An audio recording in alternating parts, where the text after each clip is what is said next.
Please, don't make her go." The little girl's voice shook as she stood in the doorway. She wasn't wearing shoes. Her small hands trembled at her sides, like she didn't know what to do with them. Tears ran down her face, slow, steady. One of the men dragging her mother didn't even look at her. "Move," he said, flat, cold, like she didn't matter. She didn't move, so he pushed her, hard enough that she fell to the floor.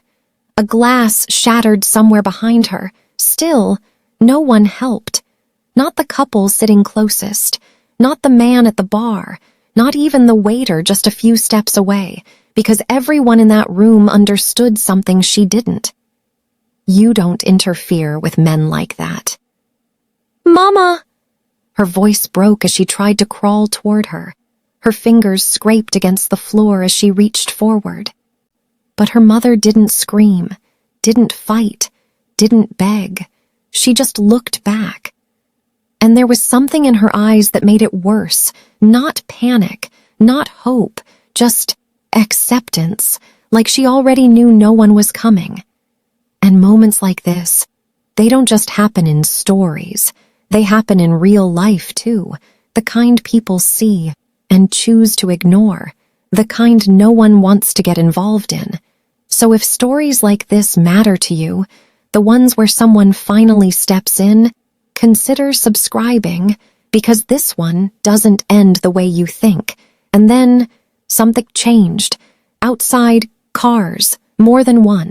Engines low, steady, then doors closing, one after another.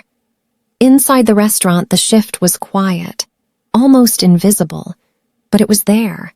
People felt it, even if they didn't understand it. In the far corner, a man sitting alone stopped what he was doing. He didn't rush, didn't react like everyone else. He simply set his glass down, slowly, carefully, and somehow, that small movement carried across the room. Because when a man like that notices something, it usually means something has already gone wrong. And this time, it was taking her. But the truth is, this story didn't start that night. 6 hours earlier, morning light slipped through the thin curtains of a small apartment in downtown Denver. It didn't warm the room. It just made everything easier to see. The kitchen counter, the stack of unpaid bills, a phone with a cracked screen lying beside them. Megan Sullivan stood there, holding a cup of coffee that had already gone cold. She hadn't taken a sip. She wasn't really looking at it either. She was just standing there, like her body was still, but her thoughts weren't. Behind her, soft footsteps came closer. "Mom?" Megan turned right away, and just like that, her expression changed. The tension faded, replaced by something softer, something she forced to stay there. A small girl stood in the doorway, barefoot, hair a little messy from sleep. Her name was Chloe Sullivan, 7 years old enough to notice when something didn't feel right. "You're up early," Megan said, kneeling in front of her. Chloe nodded. "You didn't sleep," she said. Megan paused for a second, then gave a small smile. "I did," she said quietly. "I just woke up before you." Chloe didn't argue. She just watched her. Because even if she didn't understand what was wrong, she could feel that something was. Chloe sat at the table, slowly eating her cereal. Her eyes followed her mom, every movement, every pause. Megan moved around the apartment, but not in her usual way. She wasn't just starting her day. She kept checking things, the windows, the door, and then the drawer. She walked over to it again, opened it, looked inside, closed it, locked it, then pulled on it slightly, just to be sure. Chloe frowned. "Why do you keep doing that?" she asked. Megan turned. "Doing what?" "The drawer," Chloe said. "You keep checking it." Megan hesitated, then smiled, but it didn't quite reach her eyes. I just want to make sure everything's okay. Chloe tilted her head. Is it? The question hung in the air. Megan walked over, knelt in front of her again. Yes, she said softly. But her voice didn't sound completely sure, and Chloe noticed. A car passed outside. Megan's head turned toward the window immediately. Her body went still. Listening. The sound faded. Nothing happened, but the feeling didn't go away, because it wasn't about that car. It was about the one she was waiting for. Chloe watched her closely. You're scared, she said. Megan froze for a moment, then slowly looked back at her. No, she said. But it didn't sound strong. It sounded like something she wanted to believe. It happened just after noon. No loud noise, no warning, just the feeling. A black car pulled up outside. The engine stayed running. Megan saw it, and something inside her settled. Not fear, not surprise, just acceptance. She closed her eyes briefly, then opened them again. Chloe, she said softly. Chloe looked up. Megan walked over, knelt in front of her. This time her hands stayed on Chloe's shoulders, firm, steady. No matter what happens, she said quietly, don't come looking for me. Chloe blinked, confused. What do you mean? Megan swallowed. You stay here, she said. You stay safe.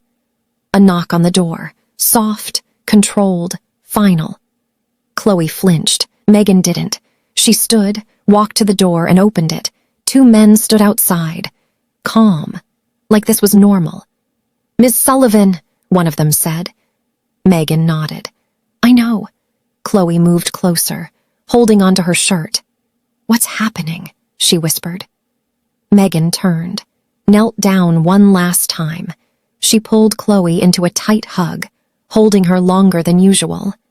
You're brave, she whispered. Don't forget that. Chloe's eyes filled with tears. Edim, Mama. Megan pulled back, held her face gently. I love you. I love you too. Megan stood, turned, and walked out. No struggle, no shouting. She just went, and somehow that made it harder to watch. The door closed. Quietly. Chloe stood there, not moving, waiting, for her mom to come back, for someone to explain. But nothing happened. The room felt empty. Too quiet. Then suddenly, she moved. She ran out the door, down the hallway, out of the building. Her shoes weren't tied, her breathing uneven. Tears blurred everything. People passed her. No one stopped. No one asked if she was okay. She just kept going. And as she ran, a memory came back to her. A voice she had heard once. They say he's dangerous. A pause. But I think he helps people who don't have anyone else. Chloe didn't know who that was, but right now, it was all she had. The restaurant looked calm, warm, like nothing bad could happen there. Chloe pushed the door open, stepping inside, small, alone, crying. People noticed, then quickly looked away. She walked forward slowly, past tables, past people who didn't want to get involved, until she reached the back. A man sat alone, quiet, still, untouched. He hadn't looked at her yet, but somehow, he already knew she was there.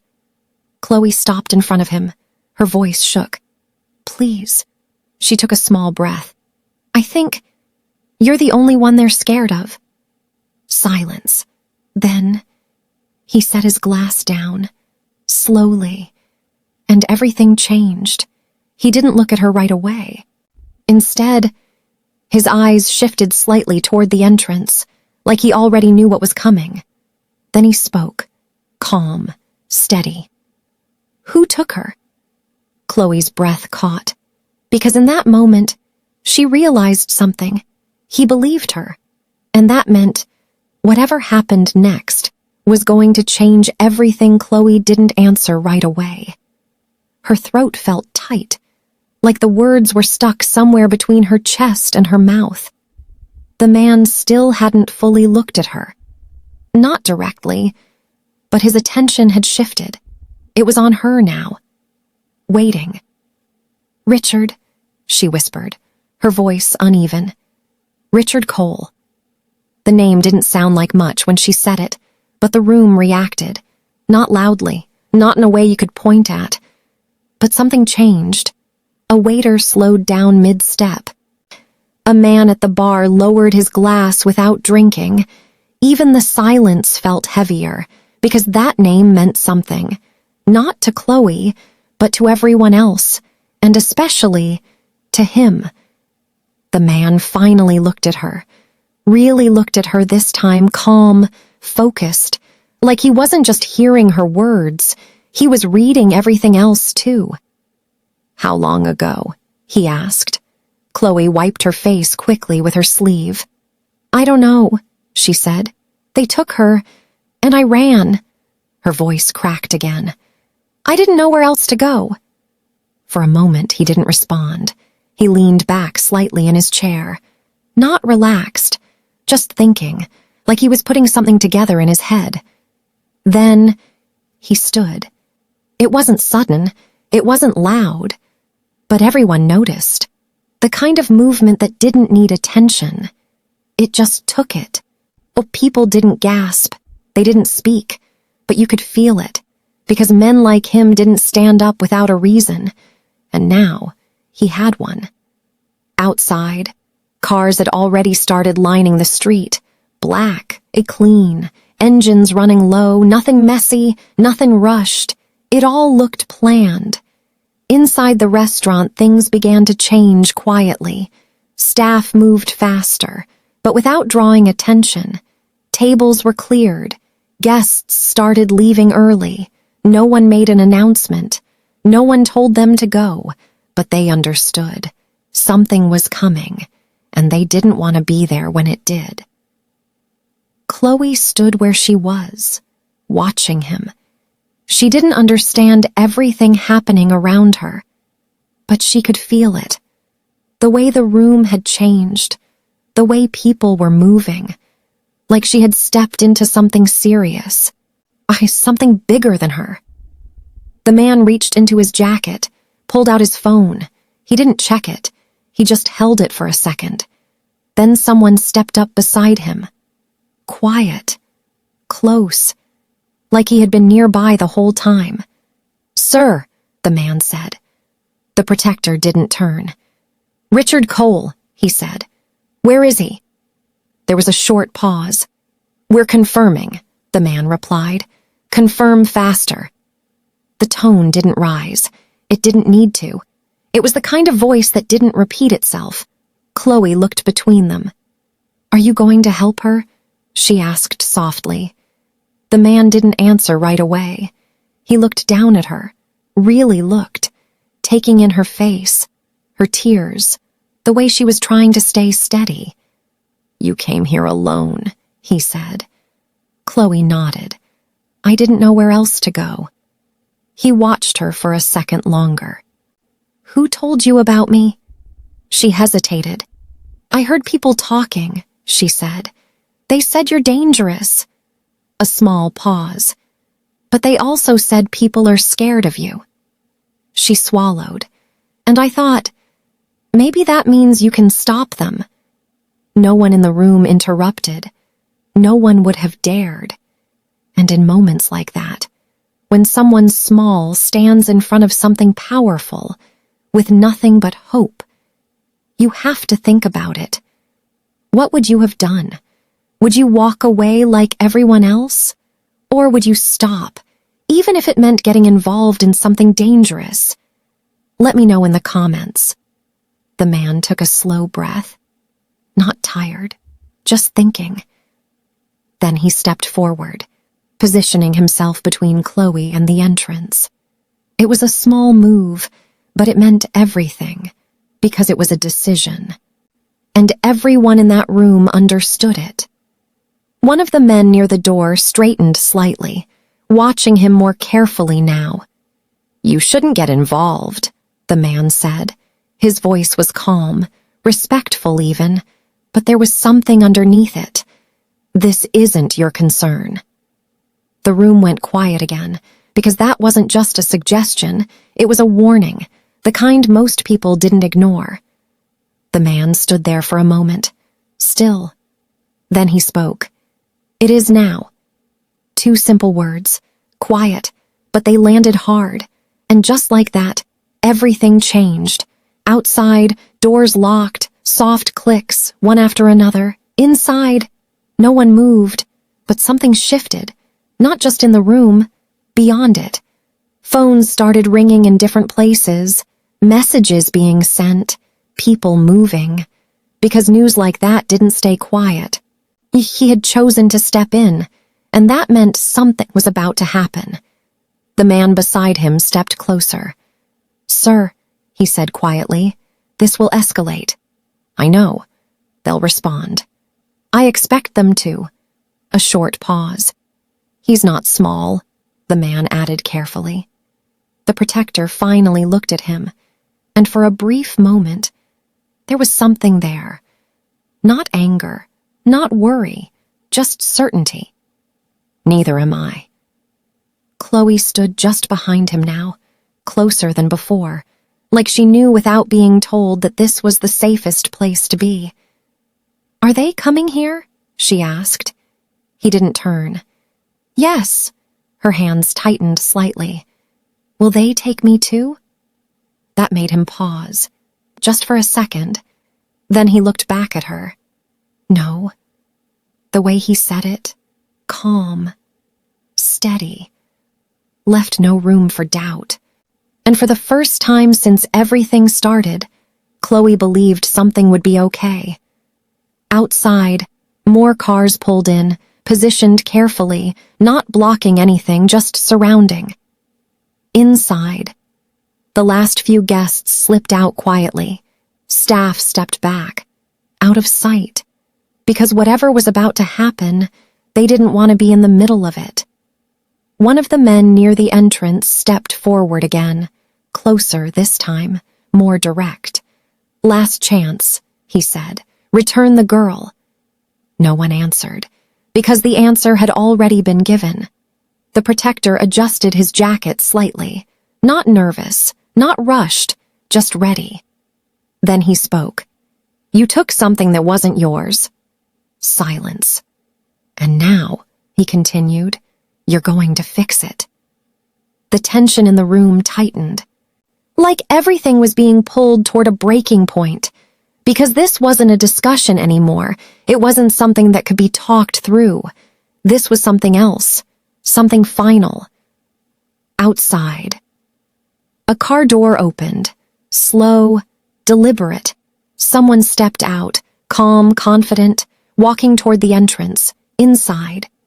No one spoke, no one moved, because whatever was about to happen next was going to decide everything.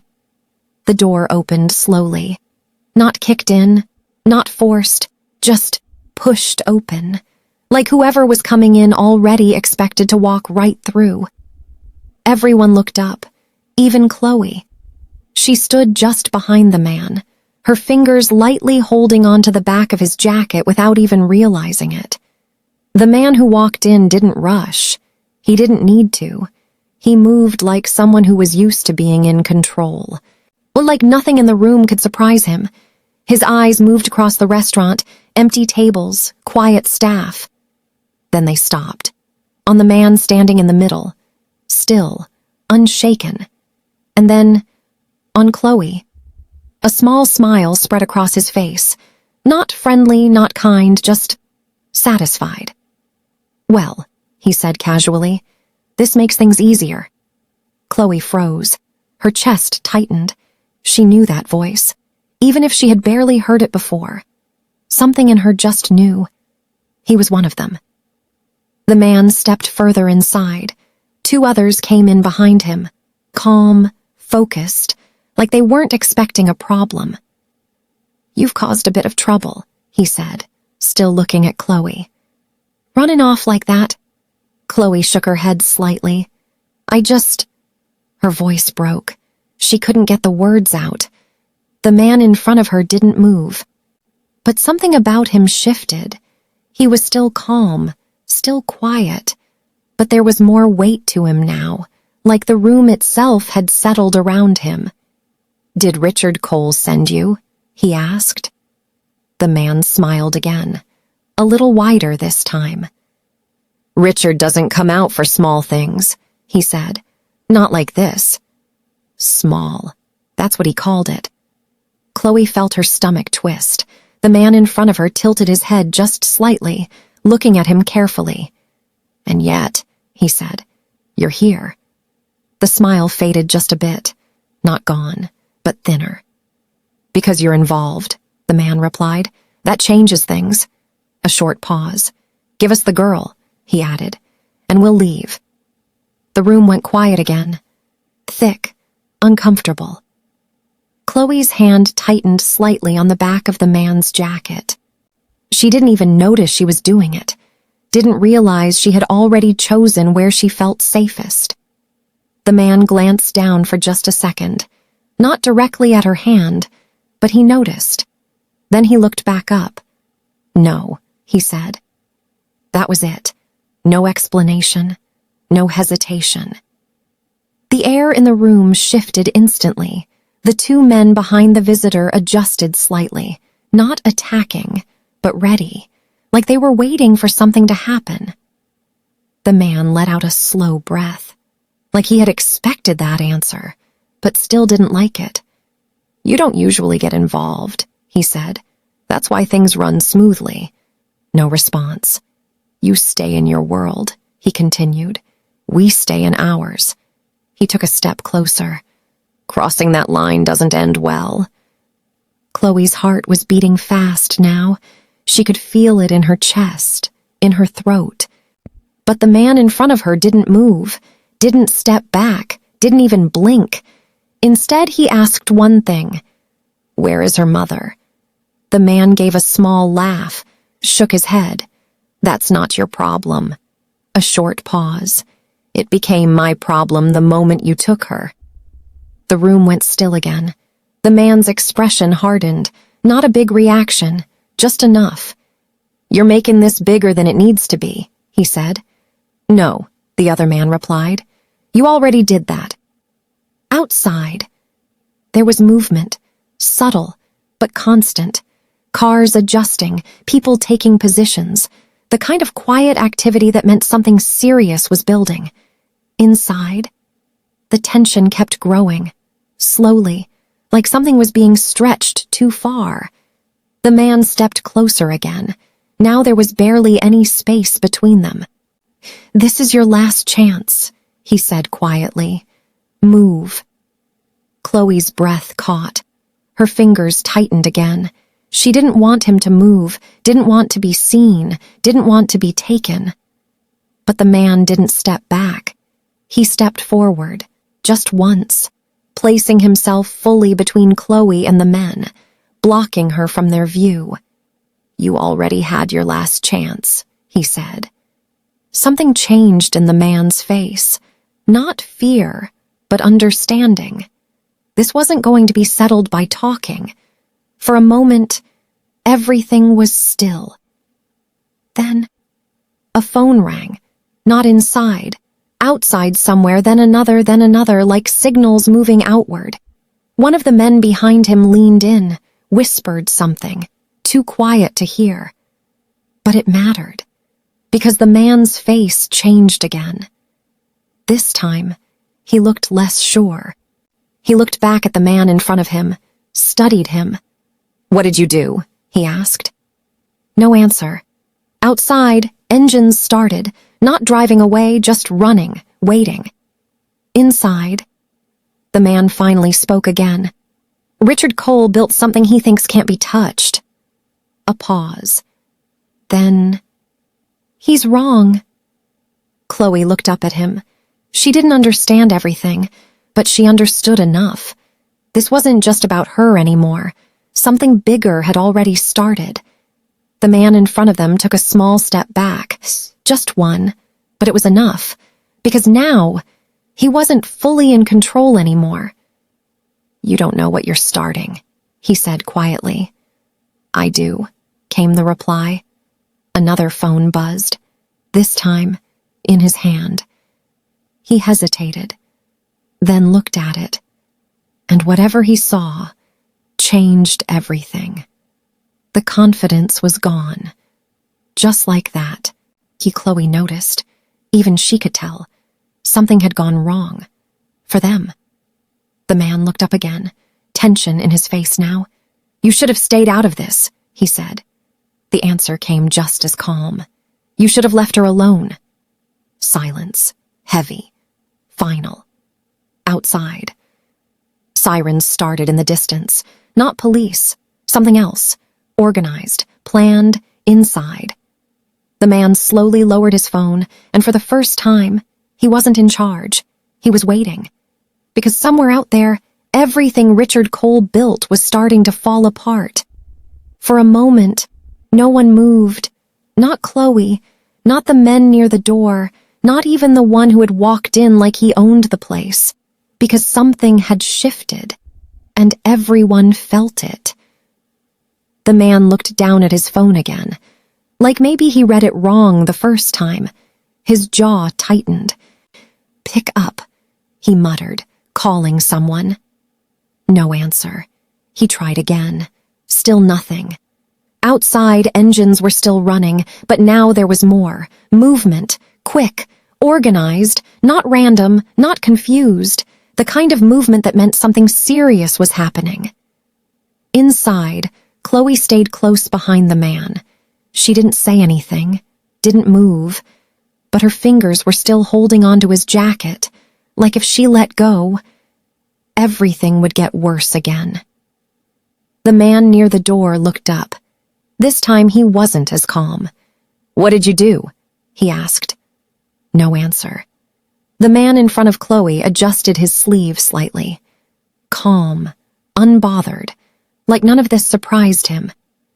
"You built everything around control," he said.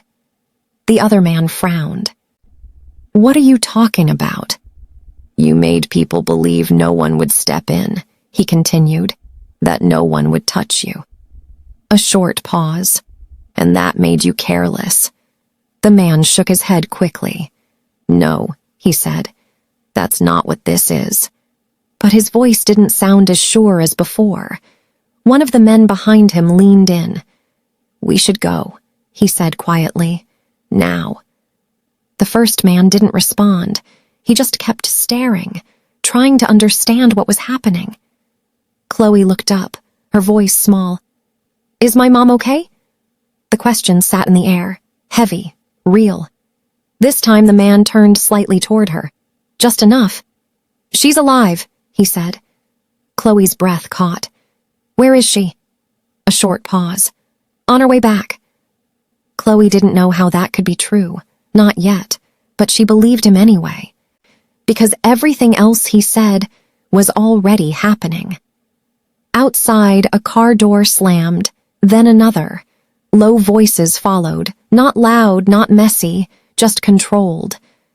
The man near the door took a small step back. "What is happening out there?" he asked. The man in front of Chloe finally looked straight at him. No emotion, just certainty. "Your world is falling apart," he said. That hit harder than anything else, because deep down, the man knew it could be true. His phone rang again. This time he answered immediately. "What?" he snapped. He listened, and then his face changed, fast. "What do you mean it's gone?" he said. A pause. "All of it?" Chloe watched him. She didn't understand the details, but she understood enough. He was losing. "No," the man said, shaking his head. "Lock it down. Call him." Another pause. Then, he's not answering. His voice dropped, lower, tighter. The call ended slowly, like he didn't want to accept it. The room stayed quiet. No one rushed him, no one spoke, because everything had already changed. "You should leave," the man in front of Chloe said. Not loud, not threatening, just simple. The man looked up. Something in his eyes had changed, Not confidence, not control, something closer to doubt. "You think this ends here?" he asked. A pause. Then, "No," came the answer. It already ended. Outside, more cars pulled up, but these were different. You could tell. Different kind of movement, more precise, more certain. Inside, the men by the door exchanged a look. They understood now, and they didn't like it. "We need to go," one of them said again. This time, there was urgency in his voice. The man hesitated, just for a second, then he stepped back, then again. The confidence he walked in with was gone. He looked at Chloe one last time, then back at the man in front of her. "This isn't over," he said. The reply came without hesitation. "It is for you." And something about that made him stop arguing, because deep down he knew it was true. He turned and walked toward the door. His men followed quickly, faster now, less controlled. The door opened, then closed, and just like that they were gone. But the tension didn't leave with them. It stayed in the room, because this wasn't finished yet. Chloe looked up. "They're gone," she said quietly. The man didn't move. "No," he said, "they're running." A moment passed, then his phone buzzed. He glanced at it, then put it away. Chloe watched him. "What happens now?"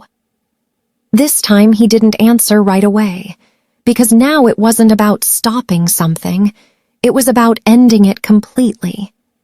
And moments like this, when someone who had no way to fight back is finally safe, they remind us of something important. Courage still exists, and sometimes it only takes one person to step in. If you believe people like Chloe deserve protection, take a second to like this video, because stories like this matter. Outside, sirens were getting closer, louder. The man finally stepped forward. "Stay here," he said. Chloe's hand tightened slightly again. "Are you leaving?" He paused, then looked back at her. "No," he said. "I'm ending it." And this time, there was something in his voice. Not anger, not emotion, just certainty. Chloe slowly let go of his jacket, not because she wasn't scared, but because now she believed him. He walked toward the door, calm, steady, like everything outside was already handled. Chloe stayed where she was, alone now, but not afraid in the same way, because something inside her had changed too. She looked toward the door, listening, waiting, hoping, and outside, everything Richard Cole built was falling apart. Piece by piece for a moment. No one moved. Not Chloe. Not the men near the door. Not even the one who had walked in like he owned the place, because something had shifted, and everyone felt it. The man looked down at his phone again, like maybe he read it wrong the first time. His jaw tightened. "Pick up," he muttered, calling someone. No answer. He tried again. Still nothing. Outside. Engines were still running, but now there was more. Movement, quick, organized, not random, not confused. The kind of movement that meant something serious was happening. Inside. Chloe stayed close behind the man. She didn't say anything, didn't move, but her fingers were still holding onto his jacket.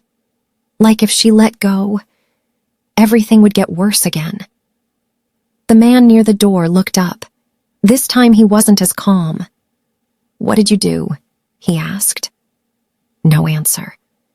The man in front of Chloe adjusted his sleeve slightly, calm, unbothered, like none of this surprised him.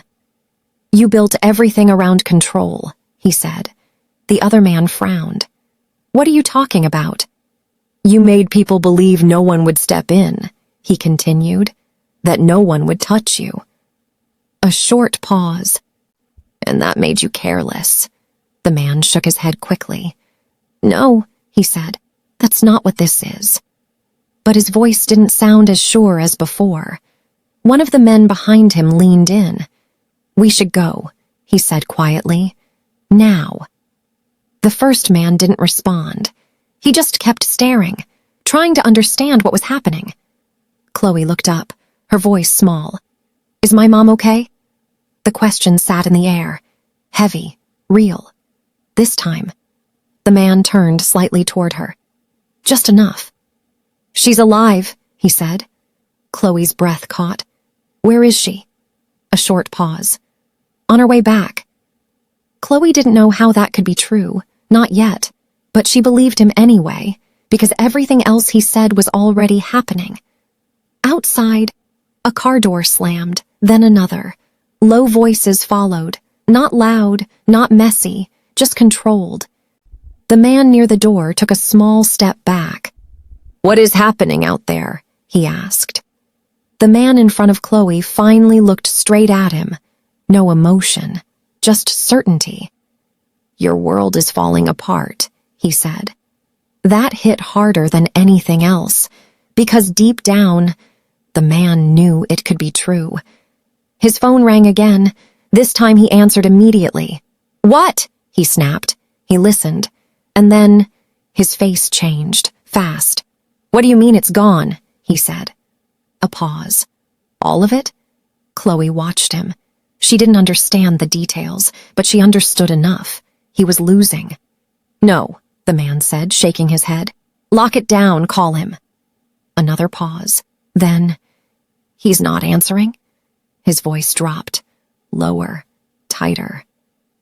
The call ended slowly, like he didn't want to accept it. The room stayed quiet. No one rushed him. No one spoke, because everything had already changed. "You should leave," the man in front of Chloe said. Not loud, not threatening, just simple. The man looked up. Something in his eyes had changed. Not confidence, not control, something closer to doubt. "You think this ends here?" he asked. A pause. Then, "No," came the answer. It already ended. Outside, more cars pulled up, but these were different. You could tell. Different kind of movement, more precise, more certain. Inside, the men by the door exchanged a look. They understood now, and they didn't like it. "We need to go," one of them said again. This time there was urgency in his voice. The man hesitated, just for a second. Then he stepped back, then again. The confidence he walked in with was gone. He looked at Chloe one last time, then back at the man in front of her. "This isn't over," he said. The reply came without hesitation. "It is for you." And something about that made him stop arguing. Because deep down, he knew it was true. He turned and walked toward the door. His men followed quickly, faster now, less controlled. The door opened, then closed, and just like that, they were gone. But the tension didn't leave with them. It stayed in the room, because this wasn't finished yet. Chloe looked up. "They're gone," she said quietly. The man didn't move. "No," he said, "they're running." A moment passed. Then his phone buzzed. He glanced at it, then put it away. Chloe watched him. "What happens now?"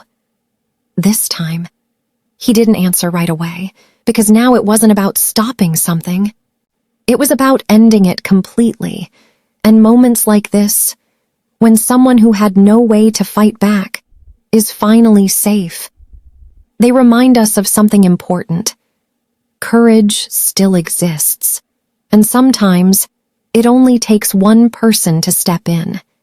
If you believe people like Chloe deserve protection, take a second to like this video, because stories like this matter. Outside, sirens were getting closer, louder. The man finally stepped forward. "Stay here," he said. Chloe's hand tightened slightly again. "Are you leaving?" He paused, then looked back at her. "No," he said. "I'm ending it." And this time, There was something in his voice.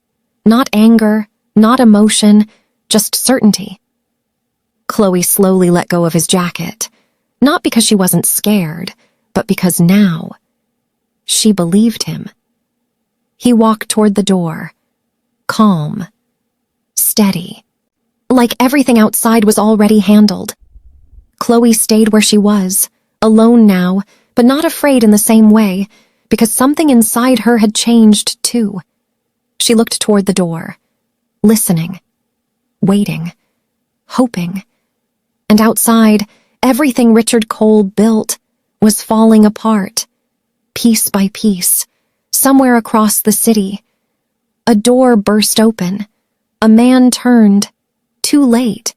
And in that moment, Richard Cole realized something he had never felt before. He wasn't in control anymore. The warehouse smelled like dust and cold metal. It was quiet, too quiet, the kind of place where people came in and didn't always walk out. A single light hung from the ceiling. It flickered every now and then. Under it, a man sat tied to a chair, his hands bound, face bruised, breathing uneven. Richard Cole. And for once, he didn't look like the man in charge. He looked unsure. Footsteps echoed from somewhere in the dark, slow, steady, getting closer. Cole lifted his head slightly, trying to see, trying to pull himself together. "You had a choice," a voice said, calm, controlled, familiar. Cole swallowed hard. "You don't understand." He started quickly. The footsteps stopped, closer now. "You had a choice," the voice said again. No anger, no shouting, just a final. Cole shook his head. "I didn't know she mattered," he said. "She was just—" He didn't get to finish. "That's why this is happening." The words hit harder than anything else. The man stepped into the light. Not in a dramatic way, not rushed, just there. For the first time, we could see him clearly, not because he wanted attention, but because it didn't matter anymore. Cole blinked, trying to read him, trying to understand how everything slipped away so fast. "You think this changes anything?" Cole said, forcing his voice steady. "You take me out. Someone else takes my place." The man didn't answer right away. He walked slowly around him, calm, measured. "You built everything on fear," he said. "People believed no one would stop you." Cole clenched his jaw. And it worked. A short pause. Until now. Across the city, things were already falling apart. Money frozen. Doors being opened. People walking away from Cole's operations without looking back. Not out of loyalty anymore, but because they knew it was over. Back in the warehouse. Cole let out a dry, tired laugh. "You think this is about one girl?" he said. "No," the man replied. "This is about a line." He stopped in front of him. "You crossed it." Cole's breathing got heavier. "You don't get to decide that." The man looked at him, calm. "I already did." The silence that followed felt heavier than anything said out loud. Cole tried again. This time, there was something closer to desperation. "You don't understand how this works," he said. "There are rules." "You broke them," the man cut in. A short pause. "And you thought no one would do anything about it." Cole looked away, like he was searching for something, anything, something that still gave him control. But there was nothing left. Meanwhile, back at the restaurant, Chloe sat near the window. Her feet barely touched the floor. Her hands were folded tightly in her lap, waiting. Every second felt slow. Too slow. Then, the door opened. She looked up quickly and froze. Mom? Her voice cracked. Megan Sullivan stood there, tired, shaken, but standing alive. Chloe didn't think. She just ran, straight into her, holding on tight, like if she let go, She might lose her again. Megan dropped to her knees and held her just as tight. "I'm here," she whispered. "I'm right here." Her voice broke. "I'm so sorry." Chloe shook her head against her. "It's okay," she said quietly. "You're here." They stayed like that for a while, not caring who was watching, because nothing else mattered in that moment. Back in the warehouse, Cole looked up again. There was nothing left in his face now. No confidence, no control, just acceptance. "You planned all of this," he said quietly. The man didn't answer. He didn't need to. "You were already moving before the girl even found you," Cole added. A short pause. Then, "Yes." Cole let out a slow breath. "I didn't think you'd break your rule." The man's expression didn't change. "I didn't," he said. A pause. "You made me." That settled it, because it meant everything that happened came back to him. Cole leaned back slightly. There was no fight left in him now, nothing left to say. The man stepped a little closer. "This doesn't happen again," he said. Not loud, not threatening, just certain. Cole gave a small nod, because for the first time, he believed it. The light flickered again, then steadied. Cut to morning. The city looked normal. People walking, cars moving, everything going on like usual, like nothing had changed. But underneath, things were different. Because now, there was a line people knew not to cross. At the restaurant, Chloe sat across from Megan, holding a glass with both hands, still quiet, still taking everything in. Megan reached across the table, gently fixing her hair. "You were really brave," she said softly. Chloe shook her head. "I was just scared." Megan gave a small smile. "Sometimes, that's the same thing." The door opened again. Chloe looked up. The man walked in. Same calm presence, same quiet way about him. He didn't make a scene, didn't try to be noticed. He just walked over. Megan stood up quickly, protective, out of instinct, but not afraid, not like before.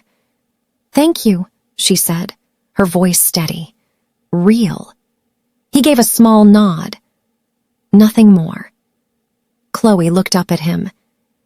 "You said you'd bring her back," she said. He met her eyes. "I did." There was a small pause. Then, "Are they gone?" she asked. He looked at her for a second, then nodded once. "Yes." Chloe let out a breath she didn't even realize she'd been holding. He turned slightly, ready to leave, like he always did. Quietly, without attention. "Wait," Chloe said softly. He stopped. "Just for a second." "Thank you," she said. He didn't answer right away. Then, "You did the hard part," he said. "You came." And with that, he walked away. Chloe watched him go. She wasn't scared anymore, not confused either, just different, like she understood something now she didn't before. Fear makes people stay quiet. It makes them look away. It makes them believe nothing will change. But real power is knowing when to step in, when to stand up, when to say, "This stops here." If you've ever seen a moment where someone needed help and someone chose to step in, share it in the comments. Those moments matter more than people think. And if you believe stories like this should be told, stories about courage, about protection, about doing the right thing, take a moment to like, subscribe, and share. You never know who might need to hear it. Stay safe out there. And may you always find someone who stands up when it matters. This is the Protector's Oath, where fear ends and protection begins.